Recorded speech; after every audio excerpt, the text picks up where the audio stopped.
Today we will be focusing on Sushang, who's currently the premier physical breaking unit in the game. She's super fun, and here's the guide on how to build her and how to play her. Start off by taking a look at Sushang's skill. First we have her basic attack, Cloud Frenzy Art, Star Shine. It's similar to any other basic attack in the game. It just does a amount of damage to a single enemy. Next we have her skill, Cloud Fencer Art, Mountain Fall. It deals a moderate amount of physical damage to a single enemy. In addition, there's a 33% chance to trigger Sword Stance on the final hit, dealing additional physical damage to the enemy. If the enemy is inflicted with Weakness Break, however, Sword Stance is guaranteed to trigger, and that is a key part of her playstyle. Next, we have her ultimate, Shape of Taishu, Dawn Herald. It deals a large amount of physical damage to a single enemy and immediately advances her action forward by 100%. In addition, Sushang's attack increases by X%, and using her skill has 2 extra chances to trigger Sword Stance for 2 turns. Sword Stance triggered from this, however, only deals 50% of the original damage. So this ultimate is really good. It gives her advance forward action, it gives her extra chances to proc Sword Stance, and does a lot of break damage to toughness bars as well. Next we have her talent, Dancing Blade. When an enemy has their weakness broken on the field, Sushang's speed increases for 2 turns. And lastly, her technique. Immediately when she attacks the enemy, she does 80% of her attack to all enemies as physical damage, and this can break a lot of physical toughness bars really easily. So she has a quite nice and synergistic kit.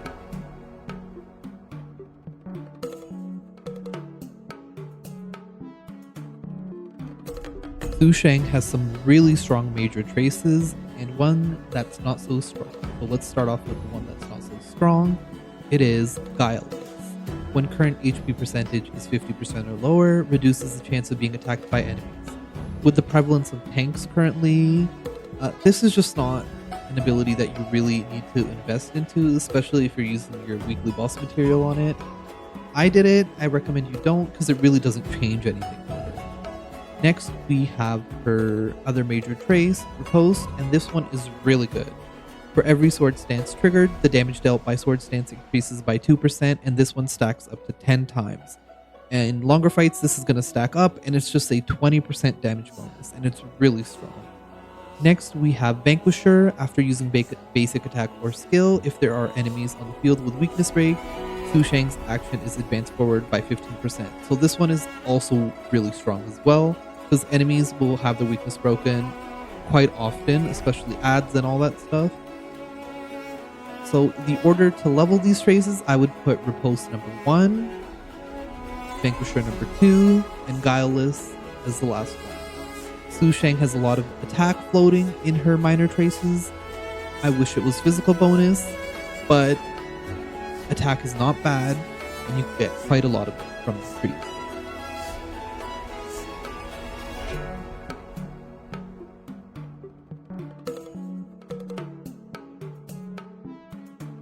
So when it comes to playstyles, Sushang really only has one. She can really only be played as a main DPS. There's no way to play her as a sub DPS because she has no utility in her kit. Her kit is just focused around increasing her personal damage and doing the most damage possible.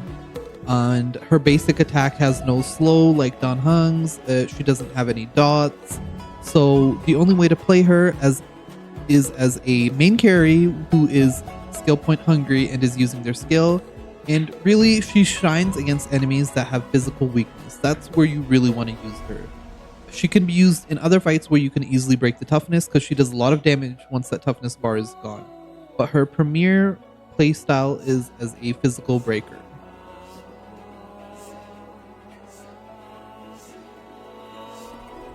Okay, let's take a look at the Hunt Lightcones.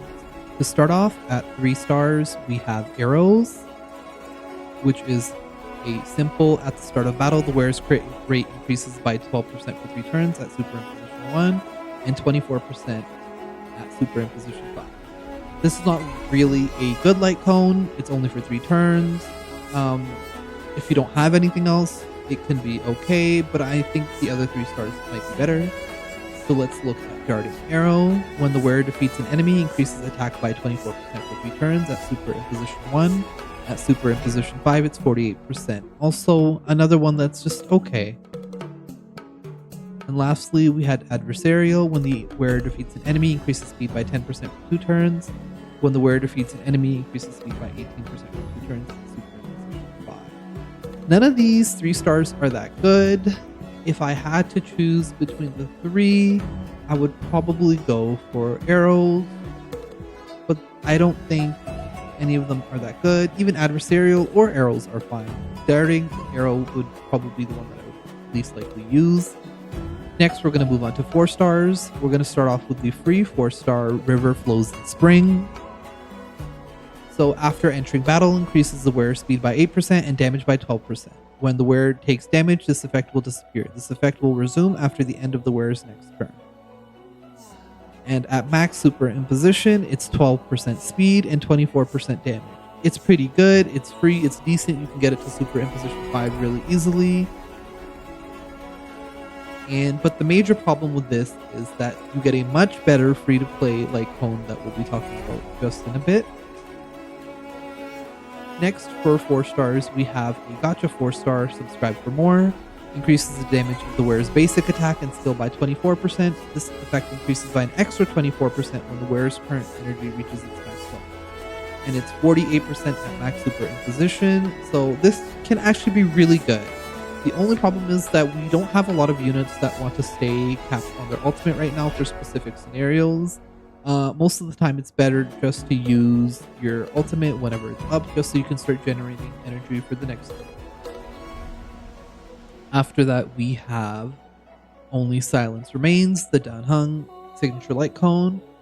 So this one increases the wearer's attack by 16%. If there are 2 or fewer enemies on the field, increases wearer's crit by 12%. And at max super imposition, it's attack 32% and crit rate by 24%. This one's actually really good. It is a bit conditional. And the attack bonus is okay. Attack bonus isn't really ideal. You usually want some sort of crit as main stat, but this one is really good. Let's go to the next one. We have Swordplay. Swordplay is the Sushang signature light cone, and it's really good on Sushang because she stacks it very, very, very quickly on her target. So for each time the wearer hits the same target, damage dealt increases by 8%. So each stack of Swordplay gets stacked by her skill's extra hits as well, by Sword Sting. Stacking 5 times, this effect will be dispelled when the wearer takes the target. Since she stacks it so fast, it's not really that big of a problem for her to switch her target. And then at max super imposition, this is 16% damage, stacking up to 5 times. So that's a huge number. That's what? Around 95%. So this one's really amazing. And then lastly, we have Return to Darkness, which is the Battle Pass weapon. Increases the wearer's crit rate by 12%. After a crit hit, there's a 16% fixed chance to dispel 1 buff of the target. We don't really have a need for dispelling right now, and there are a lot of better Battle Pass weapons. So this one's okay. You can use it if you don't have anything else. But I don't think it's the best choice right now. Next, let's move on to the 5 stars. We're going to go with the free-to-play 5-star weapon, Cruising in the Stellar Sea. This one is really good. It's really amazing, and you should be able to get Super Imposition 5 on this relatively soon and easily. So this one increases the wearer's crit rate by 8%, increases the crit rate against enemies with HP less than or equal to 50% by an extra 8%. When the wearer defeats an enemy, their attack is increased by 20% for 2 turns. And then at max super imposition, it's 16% crit, and then another 16 when the enemy is below 50, and the wearer's attack increases by 40% for 2 turns when they defeat the enemy. So this light cone is actually really good, and a lot of the calculations and simulations with this weapon actually don't take into account the 40% when an enemy is defeated. So this light cone is actually really strong, and then by virtue of it being a 5-star light cone, it does have better stats. Although I have heard that this one has the same attack as 5 stars. Well, let's see. So it's Attack is actually lower than the other 5 stars by just a bit, but it's still higher than the other 4 stars. Next, we're going to look at Sleep Like the Dead, which is the signature Yang Light Cone. So this one increases the wearer's crit damage by 30%. When the wearer's basic attack or skill does not result in a crit hit, increases their crit rate by 36% for 1 turn. This effect can only trigger once every 3 turns. I've seen a lot of people think this one is just not that good. Actually, I think it's very good. If you can get like super impositions of this one down the line just from the shop, or you pull a couple of copies, I definitely think this one outclasses Cruising in the Stellar Sea and a bunch of the 4 stars. The only one I'm not so sure about is if it outclasses Swordplay when it starts getting super impositions. I think the base attack does make the difference in favor of Sleep Like the Dead, because at max super imposition it's 50% crit damage, and it increases the crit rate by 60% for 1 turn. Those are huge numbers. And lastly, we have the best light cone for Sushang, which is the Sele signature light cone in the night. Increases the wearer's crit rate by 18%. While the wearer is in battle, for every 10 speed that exceeds 100, the damage of the wearer's basic attack and skill is increased by 6%, and the crit damage of their ultimate is increased by 12%. This effect can be stacked up to 6 times. And then at max rank, it increases the wearer's crit rate by 30%, and for every 10 speed that exceeds 100, the wearer's basic attack and skill is increased by 10%, and the crit damage of their ultimate is increased by 20%. This effect can stack up to 6 times. So if you can get a lot of speed on your Sushang, this is by far the best light cone. And it's just the best light cone for any hunt character right now. It's really, really good. Okay, so for my light cone recommendations, I would suggest that In the Night, if you have it, is the absolute best choice for Sushang. After that, I would say Sleep Like the Dead and Swordplay are the second best. And then after that, if you are free to play, Cruising in the Stellar Sea is an excellent option that you can make use of. And if you don't want to use Cruising in the Stellar Sea on Sushang, instead you want to use it for a different character, you can always use River Flows in Spring. And if you have the other 4 stars, like Subscribe for More or Only Silence Remains, I would use them over River Flows. Okay, let's take a look at relic sets for Sushang. To start off, we have the signature physical damage relic set, which is Champion of Streetwise Boxing. For the 2-piece, it increases physical damage by 10%. And then for the 4-piece, after the wearer attacks or is hit, their attack increases by 5% for the rest of the battle. This effect can stack up to 5 times. So this one is really good. You get 25% attack bonus from the 4-piece, and then a 10% physical damage increase from the 2-piece. This set is really good. If you don't have good pieces of Streetwise Boxing, you can do 2 pieces of Streetwise, and then you can do 2 pieces of Wild Wheat. And if you don't have any good pieces of Streetwise, you can always go 4-piece Wild Wheat. And Wild Wheat is, for the set bonuses, it has 12% attack increase for the 2-piece. And then for the 4-piece, the wearer's speed is increased by 6% and basic attack damage increases by 10%. The basic attack damage is not ideal, but the other stats are just fine. Sushang. And then for the planar orb set, you can have the one that I recommend the best, Space Sealing Station, which increases the wearer's attack by 12%. When the wearer's speed reaches 120 or higher, the wearer's attack increases by an extra 12%. The other one you can definitely run is Inert Falsetto. The calculations are still going on, but after looking at Grimrow's calculations and reading up on them, I do believe that Space Sealing Station is better, just because the extra damage from Inert Falsetto only applies to ultimate and follow-up attacks, and that's not a large portion of Sushang's damage. A lot of her damage actually comes from her skill, so I think the Space Sealing Station would be better. Okay, so we're going to take a quick look at this sheet. So the best set for Sushang for her relics is the 4-piece Champion of Streetwise Boxing. For the 2-piece, we have the 2-piece Champion of Streetwise Boxing, and the 2-piece Wild Wheat is the second best option, and the third option is to do 4-piece Wild Wheat. Obviously, the fourth option would be to just go with a rainbow set that has the best stats. For the planar set, you can go for the Space Healing Station, which I believe to be the best. Or if you want, you can go for the Inert Salsetto. For the main stats on your pieces, you want for the body, you want either crit rate or crit damage, depending on your ratio. For your feet, you want either speed or attack percent. I think speed is better. For Link Rope, you can do attack percentage, and then for the orb, you have physical damage. Substat priority is crit rate over crit damage. For second priority, you have attack percentage, and then third is speed. Speed and attack percent can fluctuate on their importance depending how close you are to break points.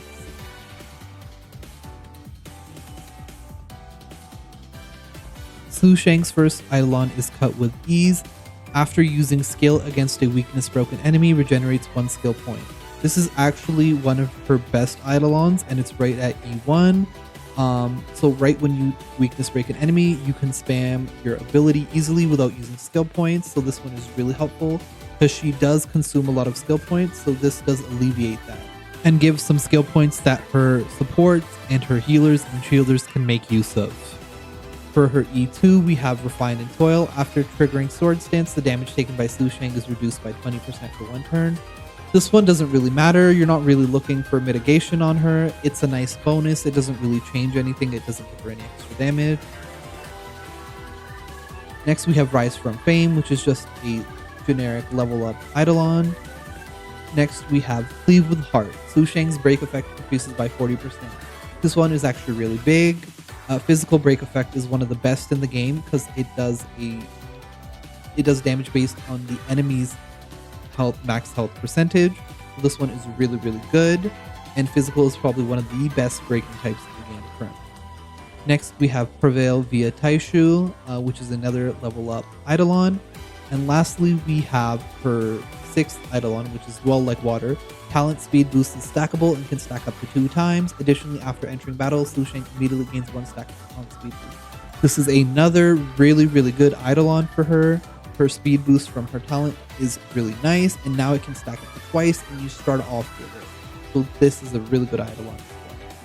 As for her main Eidolons that I think are the best are E1. E1 makes her just really, really good.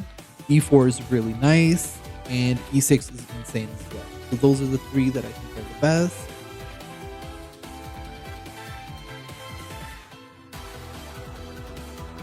Here are some team comps that I recommend running with Sushang.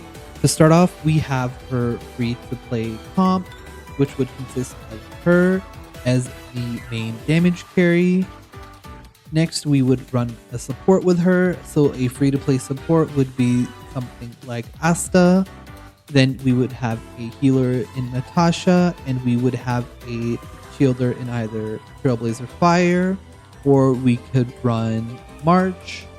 And so this is what the quintessential Sushang team comp looks like. She definitely wants a support with her.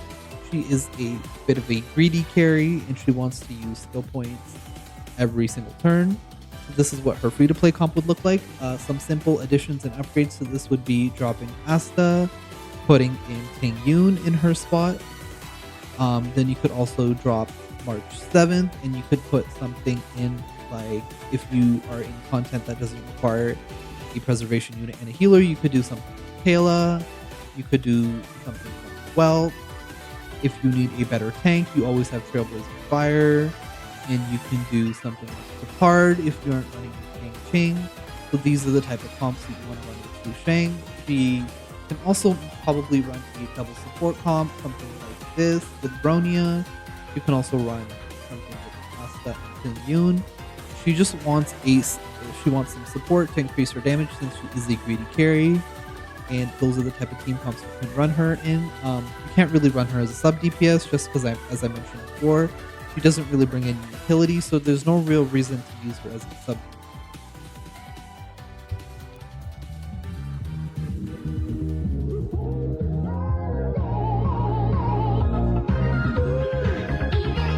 Thank you for watching, and if you like the guide, comment, like, and subscribe.